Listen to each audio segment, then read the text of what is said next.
Halo teman-teman YouTube. Jadi hari ini aku Yova Maulidia akan membahas materi dari pelajaran Bahasa Indonesia kelas 11 semester 2 tingkat SMA atau MA, yaitu karya tulis ilmiah. Sebelum kita masuk ke pembahasannya, jangan lupa untuk klik tombol like dan tonton video ini sampai selesai. Terima kasih. Langsung aja yuk kita mulai. Apa sih itu karya ilmiah? Aku yakin teman-teman semua udah gak asing lagi dong sama karya ilmiah. Jadi teman-teman, karya ilmiah adalah tulisan yang didasari hasil pengamatan, peninjauan, atau penelitian dalam bidang tertentu. Kemudian, tulisan tersebut disusun dengan metode tertentu dan sistematika penulisan tertentu pula. Isinya dapat dipertanggungjawabkan secara ilmiah.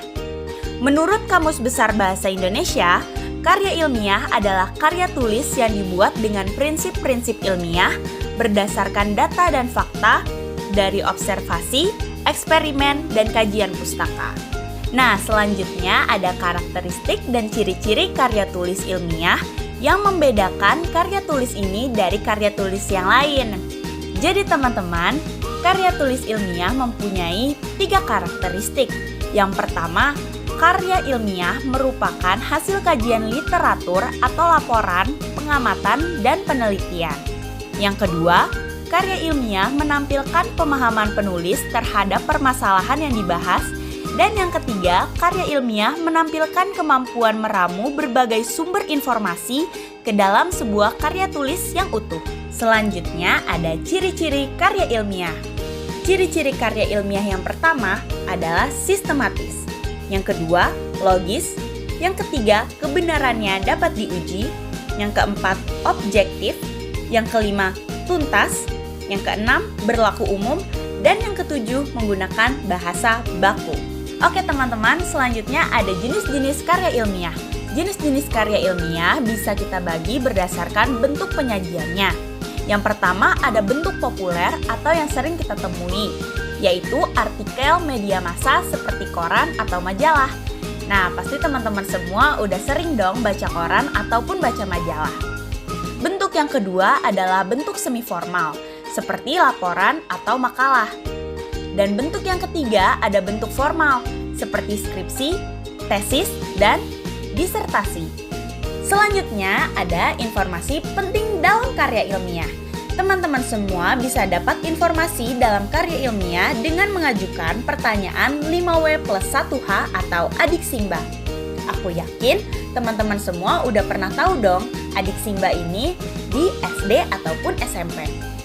Yang pertama, apa atau what? Informasi ini untuk mengetahui masalah atau objek yang dikaji. Informasi ini dapat ditemukan pada bagian judul dan masalah karya ilmiah.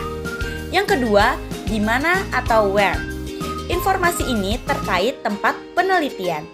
Unsur where ini bisa juga dalam bentuk fisik seperti tempat atau lokasi, atau bisa juga dalam bentuk non-fisik seperti ruang lingkup kajian. Yang ketiga, kapan atau when. Informasi ini terkait dengan waktu penelitian dilakukan. Unsur ini dapat dilihat di bagian cover karya ilmiah. Yang keempat, siapa atau who. Informasi ini terkait dengan objek tujuan peneliti. Objek tujuan peneliti biasanya suatu kelompok, suatu organisasi, atau masyarakat. Yang kelima, mengapa atau why. Informasi ini untuk mengetahui alasan-alasan penulis menulis karya ilmiah. Maksud informasi ini dapat ditemukan di bagian latar belakang penulisan karya ilmiah. Dan yang keenam, bagaimana atau how. Informasi ini terkait dengan cara kerja. Unsur ini dapat ditemukan pada bagian metode penelitian. Nah teman-teman, tadi kan kita udah ngebahas tuh pengertian karya ilmiah, karakteristiknya, ciri-cirinya, juga bagaimana cara mendapatkan informasi penting dalam karya ilmiah. Selanjutnya, kita akan membahas tujuan karya ilmiah. Di sini tujuan karya ilmiah ada 5 ya teman-teman. Yang pertama, sebagai wahana melatih ide tersurat atau hasil penelitian dalam bentuk karya ilmiah yang sistematis dan metodologis. Yang kedua, sebagai wahana transformasi pengetahuan antara sekolah dan masyarakat. Yang ketiga, sebagai motivasi untuk menjadi produsen karya ilmiah, bukan hanya konsumen karya ilmiah. Yang keempat, sebagai pembuktian pengetahuan dan potensi ilmiah yang dimiliki atau didapat peserta didik. Dan yang kelima, sebagai ajang melatih keterampilan dasar melakukan penelitian. Oke teman-teman, selanjutnya kita akan membahas tentang esensi karya ilmiah. Sebelum itu, esensi itu apa sih? Esensi berarti hakikat, inti, pokok.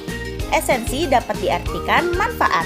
Nah, jadi manfaat penulisan karya ilmiah di sini ada yang pertama, melatih menggabungkan hasil bacaan dari berbagai sumber. Yang kedua, melatih mengintegrasikan hasil bacaan dengan gagasan sendiri. Yang ketiga, mengembangkan pemikiran menjadi lebih matang. Yang keempat, mengakrabkan penulis dengan kegiatan perpustakaan seperti mencari katalog dan buku yang diperlukan.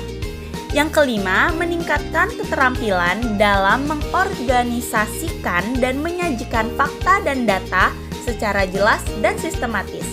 Yang keenam, menyumbang perluasan ilmu pengetahuan kepada masyarakat. Dan yang ketujuh, sebagai bahan acuan atau penelitian pendahuluan untuk penelitian selanjutnya. Oke teman-teman, segitu aja pembahasan yang dapat aku bahas. Semoga materi ini bisa berguna untuk teman-teman semua ya. Terima kasih untuk yang udah nonton sampai akhir. Sampai jumpa di lain waktu.